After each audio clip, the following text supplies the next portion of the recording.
The grand chamber of the Stellar Federation fell silent as Captain Red limped toward the speaking platform.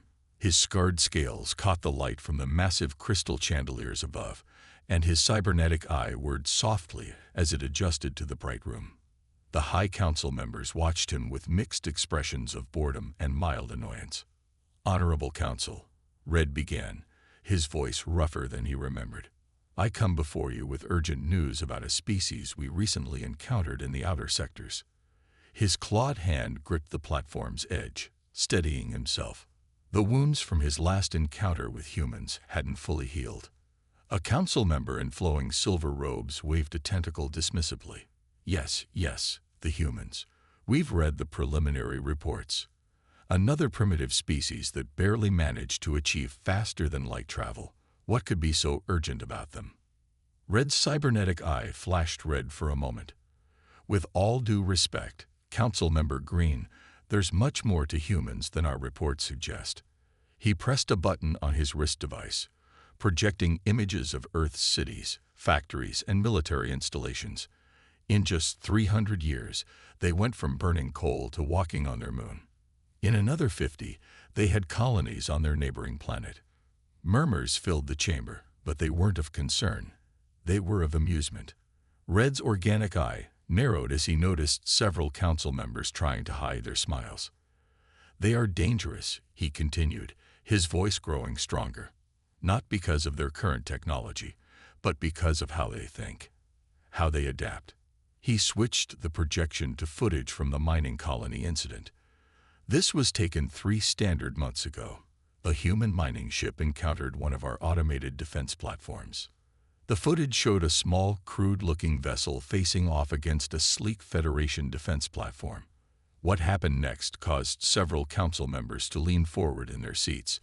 The human ship, using nothing but mining equipment, managed to disable the platform's main weapons by firing concentrated bursts of mining laser at precisely calculated points.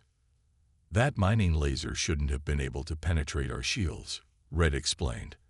"But they analyzed the shield's frequency in real time and modified their equipment on the spot.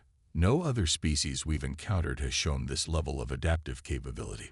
Council Member Blue, known for his diplomatic expertise, cleared his throat. "Captain, while this is interesting, it seems you're overestimating these humans based on one lucky encounter. Our reports show they still fight among themselves over resources and territory. They haven't even unified their own planet. That's exactly what makes them dangerous." Red's tail twitched in frustration. "Their constant conflicts have forced them to innovate in ways we never considered. They don't follow standard military doctrine. They improvise. They take risks. And most importantly, they learn from their defeats." The chamber erupted in laughter. Red stood there, his cybernetic eye recording everything, knowing these moments would matter someday. Council Member Green wiped tears from his eyes with a tentacle. "Captain Red," he said between chuckles, "while we appreciate your cautious nature, you're talking about a species that still uses combustion engines in some parts of their world. Their ships are held together by patches and prayers. They haven't even developed proper energy shields yet." Red's voice became quiet, but firm. "I watched them turn mining equipment into weapons in minutes. I saw them adapt their tactics instantly when standard approaches failed. And I witnessed them sacrifice their own safety to protect others, something our military simulations classify as highly improbable behavior." He looked around the chamber, meeting eyes and optical sensors alike. "If we treat them as inferior, if we try to force our way of thinking upon them, we will regret it." The council chairman stood, his crystalline form reflecting the light. "Thank you, Captain Red. We will take your concerns under advisement. For now, continue monitoring the human activities, but maintain minimal contact." This session is concluded. As Red limped out of the chamber, the laughter and jokes followed him. He touched his cybernetic eye, remembering how he'd lost the original in his first encounter with humans. They hadn't meant to harm him. They were defending their mining operation from what they thought was a pirate attack. Their ingenuity, their quick thinking, their ability to turn simple tools into effective weapons, It had caught him completely off guard. "Laugh now," he muttered to himself as the chamber doors closed behind him. "But remember this day. Remember that someone warned you." 3 Federation ships dropped out of hyperspace near Earth's moon, their silver hulls gleaming in the sunlight. Ambassador Blue stood on the command deck of the flagship, his tentacles moving gracefully as he adjusted his diplomatic sash. Everything had to be perfect for this first official contact. "Remember," he told his staff, "these humans are new to galactic society. We must be patient with their primitive ways." His assistants nodded, making final adjustments to their translation devices.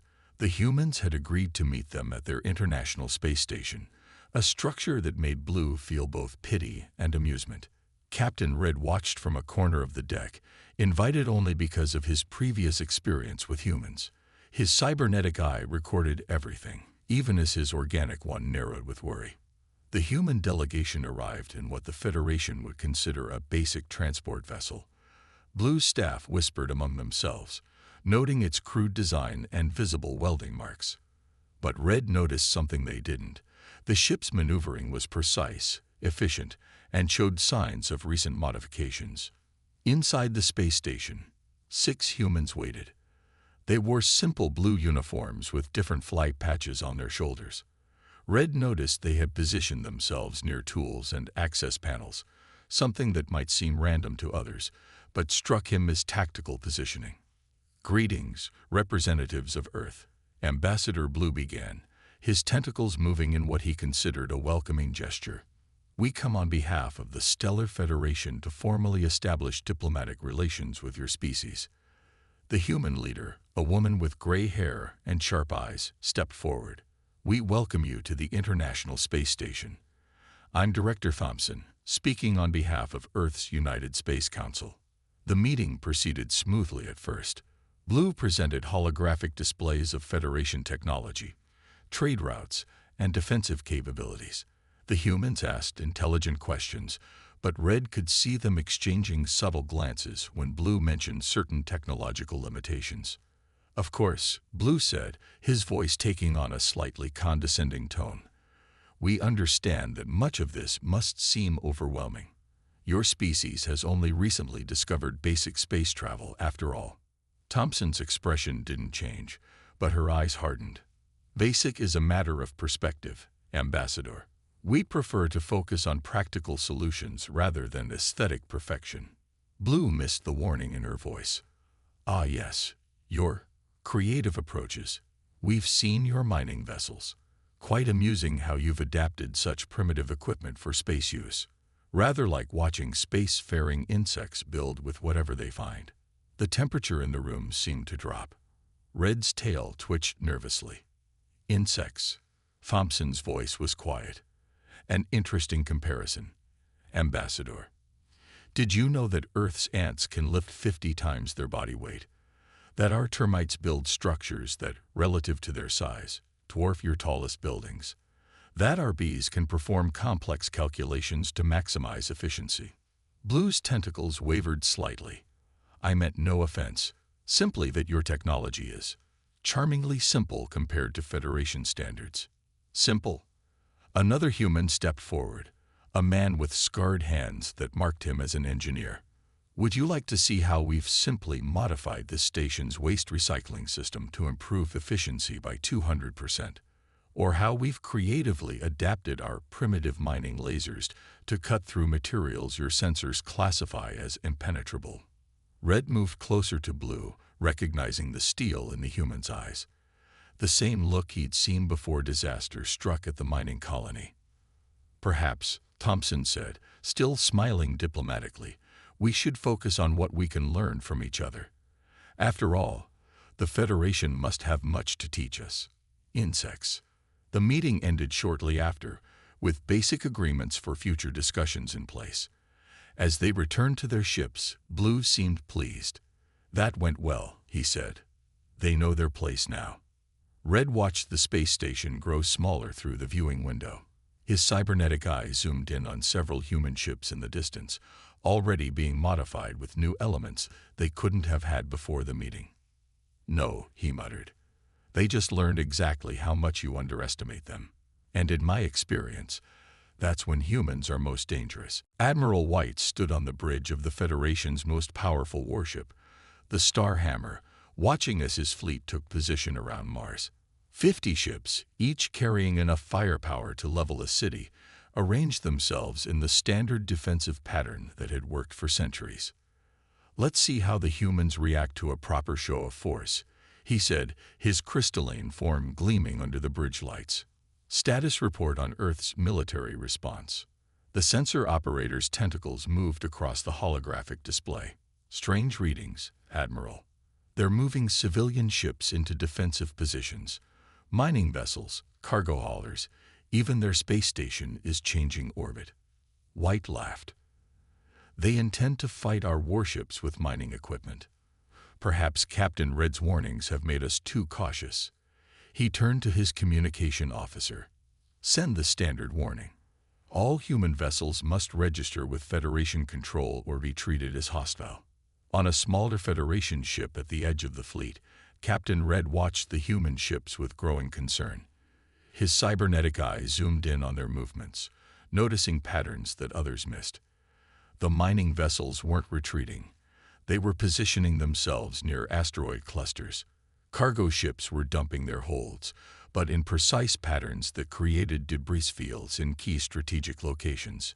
"They're preparing the battlefield," he muttered, "and nobody else sees it." Within hours, the humans responded to the Federation's warning. Not with fear or submission, but with action. Hundreds of small ships emerged from Earth's shipyards. Red's eye captured images of crews welding armor plates onto civilian vessels, mounting mining lasers on swivel platforms, and retrofitting cargo holds into fighter bays. Admiral White received the reports with amusement. They built all this in just 3 days. Impressive for primitives, but hardly a threat to our fleet. He turned to his tactical officer. "Show me their weapons capability." The holographic display lit up with analysis of the human fleet. The Federation's AI labeled their weapons as non-standard and improvised. White shook his head at the crude modifications. But Red saw something different. Each human ship was unique, modified in ways that Federation tactical computers struggled to classify. Some had reinforced their hulls with mining-grade force fields. Others had turned their cargo teleporters into weapon systems. No two ships were exactly alike. "Sir," a sensor operator called out, "we're detecting unusual energy signatures from the human vessels. They appear to be testing their weapons." The human ships fired into empty space, their improvised weapons creating patterns of energy that seemed random. But Red's cybernetic eye detected something the Federation's sensors missed. They were measuring the fleet's shield frequencies. White sent another warning message. "This is your final notice. Stand down or face the consequences of defying the Federation." The response came from Director Thompson herself, her voice calm but firm. "Admiral, we are merely conducting routine tests of our mining and salvage equipment. The Federation has no authority to restrict civilian operations in our solar system." "Mining equipment?" White scoffed. "Does she think we're blind?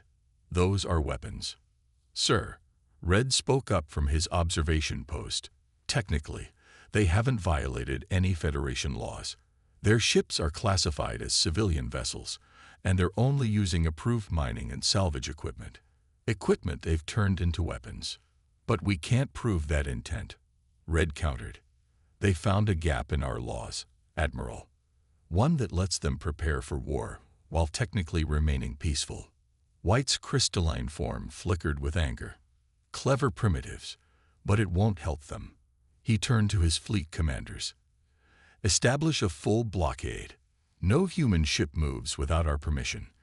Let's see how they handle being trapped in their own system." As the Federation fleet moved to surround Earth, Red watched the human ships continue their preparations. They weren't acting like a trapped species. They moved with purpose, with planning.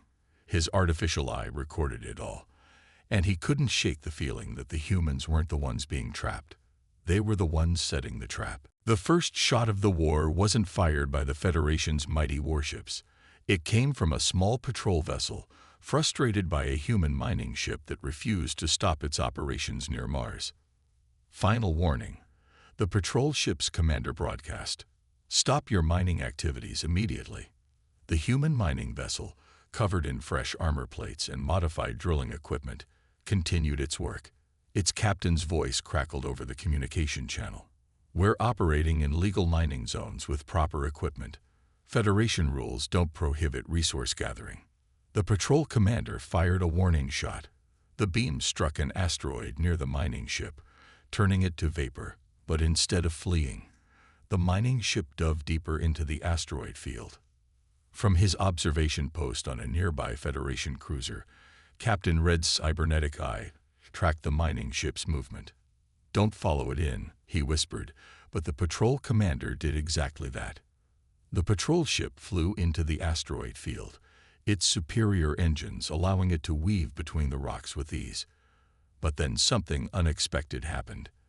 The human mining ship fired its drilling lasers at specific asteroids, not at the patrol ship. The rocks split apart, revealing they were hollow and filled with smaller human vessels. Ambush. The patrol commander screamed over the command channel. 20 modified human fighters emerged from the hollow asteroids, surrounding the patrol ship. Their weapons weren't military grade, but they had been altered to match the exact frequency of Federation shields. Admiral White received the patrol ship's distress call from his flagship. "Launch fighters. Teach these primitives a lesson." But as Federation ships moved to assist, more human vessels appeared from hidden positions throughout the asteroid field. The space around Mars erupted in chaos. Federation ships found their targeting systems confused by clouds of mining debris released at strategic points. Human vessels used the asteroids as cover, their crude but effective weapons striking from unexpected angles. Impossible. White watched as another patrol ship was disabled by mining lasers that shouldn't have been able to pierce Federation shields. How are they doing this? Red knew. His cybernetic eye had recorded everything from the first contact meeting. "They study our shield frequencies during the diplomatic display," he explained. "Every shot they fired in their weapons tests was actually mapping our defensive capabilities." The battle spread across the Martian orbit. Federation ships, designed for open space combat, struggled in the cluttered asteroid field. Human vessels seemed to be everywhere at once, striking fast and vanishing into prepared hiding spots. A massive Federation cruiser cornered 3 human ships against a large asteroid. "Surrender now," the cruiser's commander ordered. In response, the human ships fired their mining drills into the asteroid behind them. The rock cracked open, revealing a maze of tunnels they had prepared in advance. The human ships disappeared inside while the crumbling asteroid forced the cruiser to retreat. "They turned the entire asteroid field into a fortress," Red observed. "Every rock could be hollow.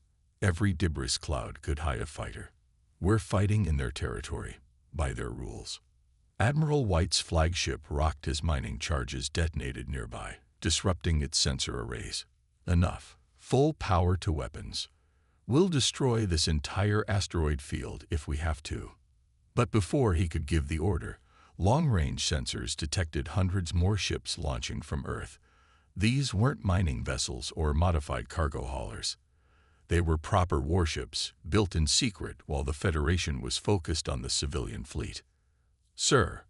Red's voice was calm as he watched the human warships approach. "Those ships are using parts salvaged from our patrol vessel's wreckage. They've already adapted our own technology to use against us."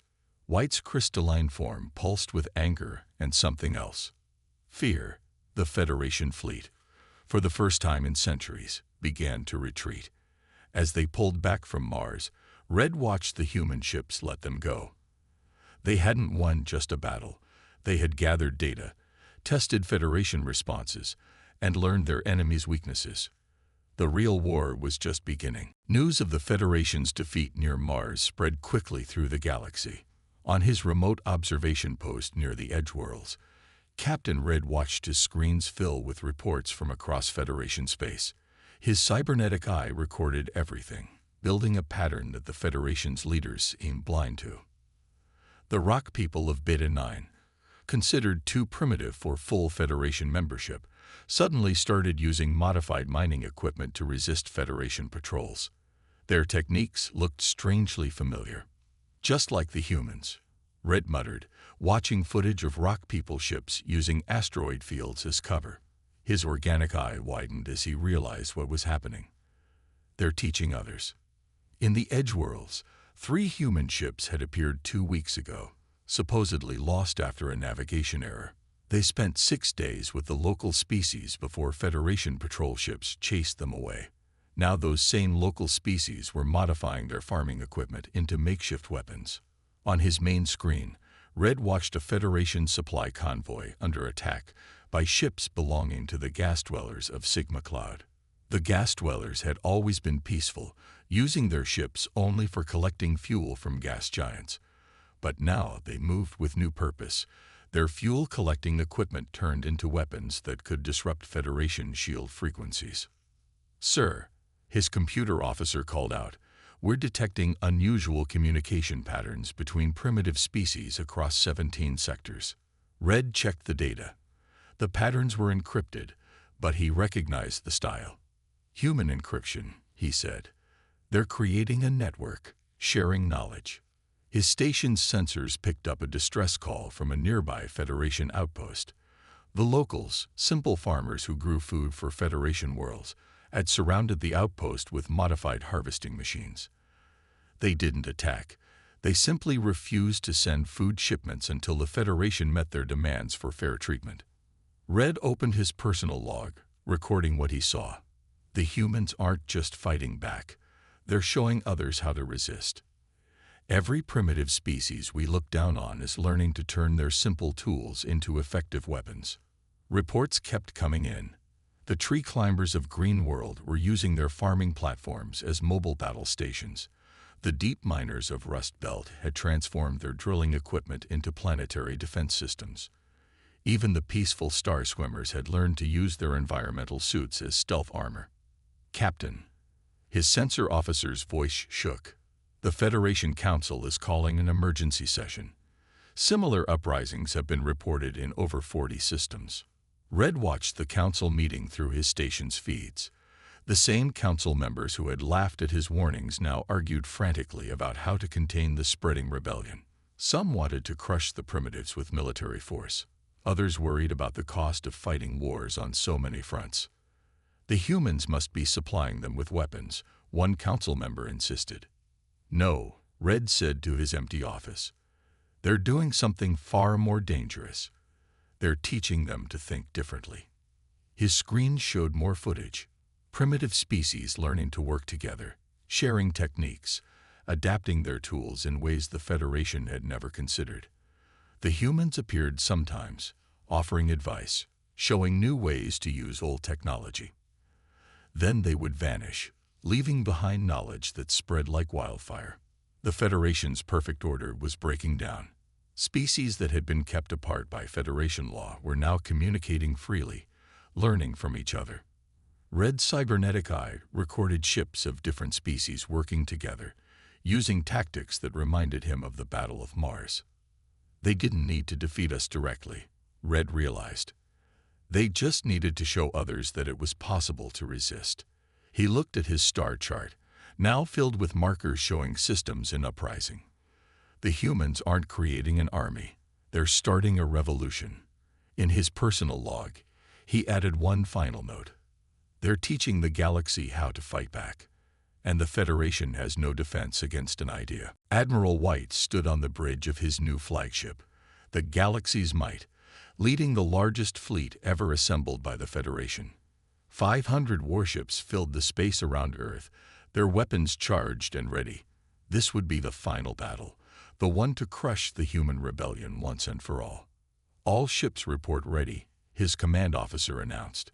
"We have surrounded their planet completely." White's crystalline form glowed with anticipation. "Send the message. Surrender or be destroyed. No more games with mining ships and cargo haulers." The response came quickly, but not from Earth's military command. Instead, thousands of small objects launched from the planet's surface. White's sensors identified them as communication satellites, primitive devices that humans used for their global network. "Ignore them," White ordered. "Focus on their defense fleet." But as he spoke, the satellites began to move in strange patterns.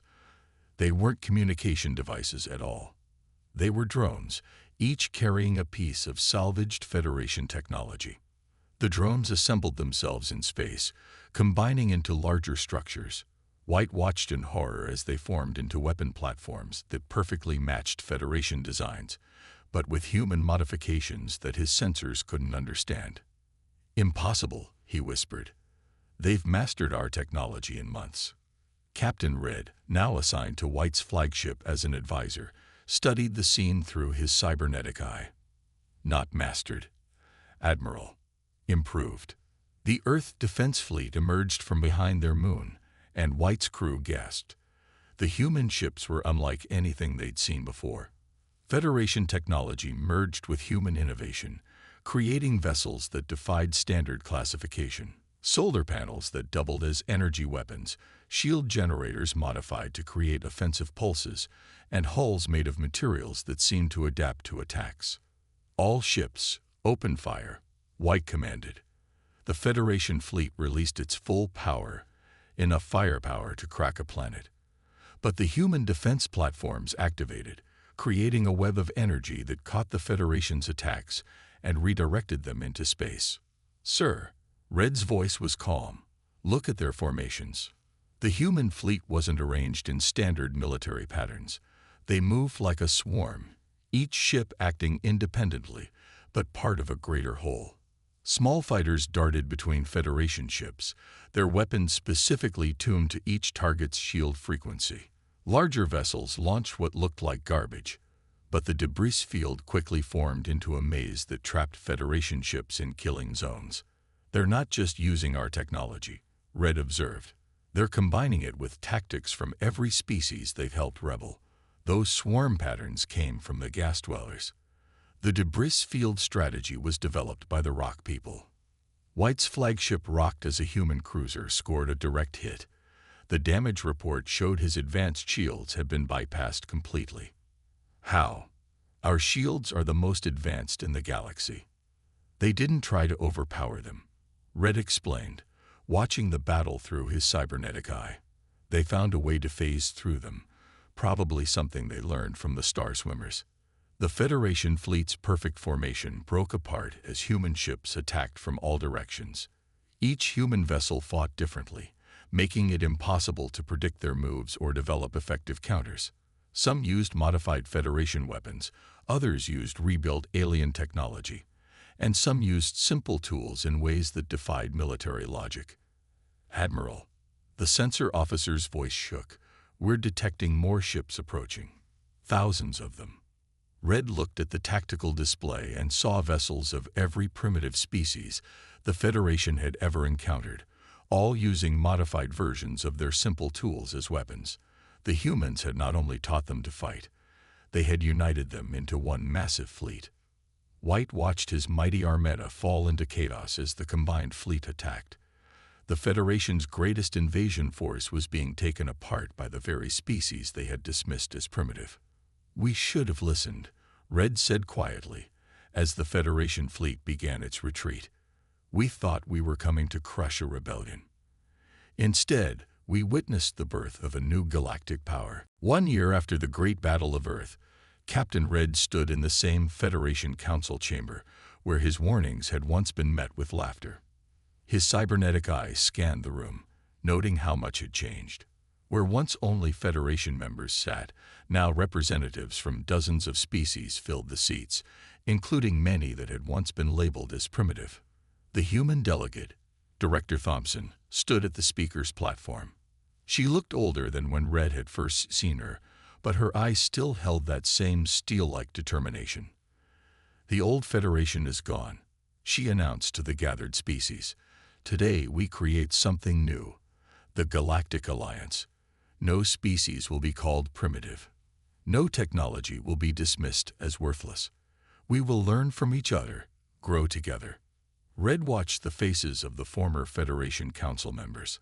Some looked angry, others ashamed, but most seemed to understand now. His organic eye caught movement at the entrance. Admiral White was there, his crystalline form dimmed with humility. "Captain Red," White said quietly, approaching his former advisor. "You tried to warn us. We should have listened." Before Red could respond, a human engineer he recognized from the first contact meeting walked up. The engineer's scarred hands now wore a metal ring, the mark of a master teacher in the new alliance. "Captain," the engineer said, "we've been studying your cybernetic eyes recordings. The way you analyzed our adaptations, saw patterns others missed. We'd like you to help train our joint species research team." Red's organic eye widened in surprise. "You want me to teach? That's what the alliance is about," Director Thompson said, joining their conversation. "Everyone has something to teach, something to learn." The Federation's mistake wasn't just underestimating humans. It was underestimating every species they considered beneath them. Around the chamber, Red saw examples of what she meant. A rock person showed a Federation engineer how their simple mining tools could be modified for deep space exploration. A gas dweller demonstrated their fuel collection techniques to a group of human scientists. Even the star swimmers, once thought too peaceful for advanced technology, were teaching others about their unique approach to space travel. "Look at this," Thompson said, activating a holographic display. It showed a new ship design. Federation technology combined with human innovation, rock person mining equipment, gas dweller fuel systems, and star swimmer navigation tools. "This is what we can achieve together." Red's cybernetic eye recorded everything, but for a different reason now. Not as a warning, but as a record of change. The chamber that had once echoed with dismissive laughter now hummed with the sound of species learning from each other. The Federation's greatest strength was its unity, Red said, watching the cooperation around him. But it was a forced unity based on power. He gestured at the diverse groups working together. "This is real unity based on respect." A young human approached him, carrying a tablet filled with notes about his battle recordings. "Captain, could you explain how you first noticed our adaptation patterns? It could help us develop better joint training programs." As Red began to explain, he noticed more gathered to listen. Federation engineers, rock people builders, gas dweller scientists, all eager to learn. His warning about humanity had been ignored, but it had led to something greater than he could have imagined. The day ended with a ceremony. The old Federation seal was replaced with a new one, a symbol showing different species working together, sharing knowledge, growing stronger through diversity. Red stood with the others, his organic eye moist with emotion, his cybernetic one recording the historic moment. "They laughed at my warning," he thought, watching the celebration around him. "But in failing to defeat humanity, we learned how to be better. Sometimes the best teacher is the enemy you underestimated, and the greatest victory comes not from conquest, but from learning to work together."